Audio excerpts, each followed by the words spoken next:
Catala's on my mind. Oggi stiamo giocando col pubblico di Alla Catalla, con i nostri ascoltatori, col nostro popolo fedele, che ormai è veramente tanto ma che aumenta di giorno in giorno, e stiamo giocando alle parole logiche, ma non solo. Tra un po' cambieremo giochino, ne farò un altro di quesito, una domanda molto semplice a cui potete rispondere liberamente, dando sfogo a quello che insomma nel vostro cuore, ma ne parleremo dopo. Intanto vediamo che cosa scrivono alla parola bollicine. Dunque vediamo un po'. Allora, Arturo Minelli Bukowski dice: Eddie Murphy, una poltrona per due.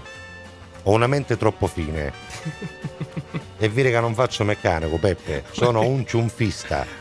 Il ciunfista? Cos'è il ciunfista? Cos'è? Me lo chiedo anche io, cos'è il ciunfista? O ha sbagliato a scrivere o è una cosa che è uno dei pochi al mondo, poi ti spiego. Ecco, a sto punto voglio capire. Io Arturo lo conosco, capisci, per cui saccio quando è liscio, non è che non lo so.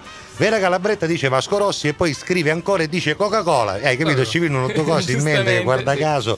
Salvo Vespri, ciao ragazzi, come state? È da molto che non scrivo. Bollicine dice la signora che arronfava e con naso faceva bollicine. Ma dai, Salvo. Che fa, vale? Beh, vale, però non è che è un gioco a premi, che ne so. Comunque buona giornata a tutto il popolo di Alla Catalla, grazie Salvo. Ivan Giuffrida, Carusi, bollicine, uses, lamoni e sale, bello è. Ha scritto alla fine, bello è. Tra l'altro tutto attaccato, tipo Felice hashtag. Ceneri, bollicine, Alla Catalla. Hai capito? Bollicine alla Catalla, vabbè.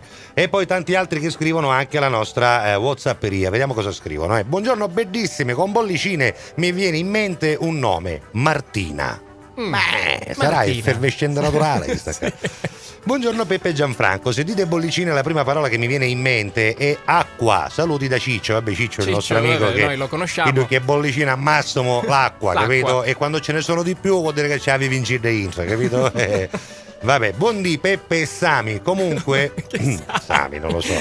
Beh, ma pure Gicos, come ti chiama Gicos, mamma mia, il nostro Cagnes? Cioè, Gicos mi sa da cooperativa. Gicos mi La sa cooperativa Gicos costruisce appartamenti a Poggio del Lupo. No? A me sa di Dicos, capito? Incontrata a Poggio del Lupo. Vabbè.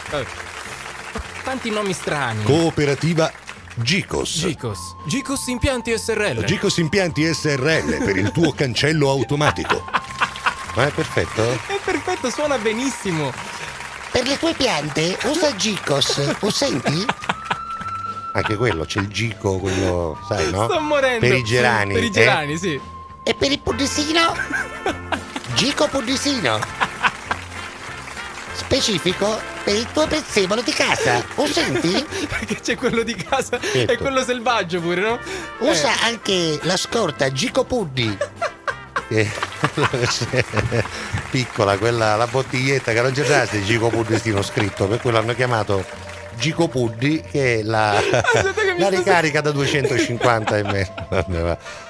Gicos, non da fare chiamare tu Gicos perché non da faccio calare tu. Basta, smettila perché non respiro. Buondì da Peppe e Sami, vabbè. Da Peppe e Sami. Buondì da Peppe, aveva parlato 2 ore che non c'era motivo. I like Catala's on my mind.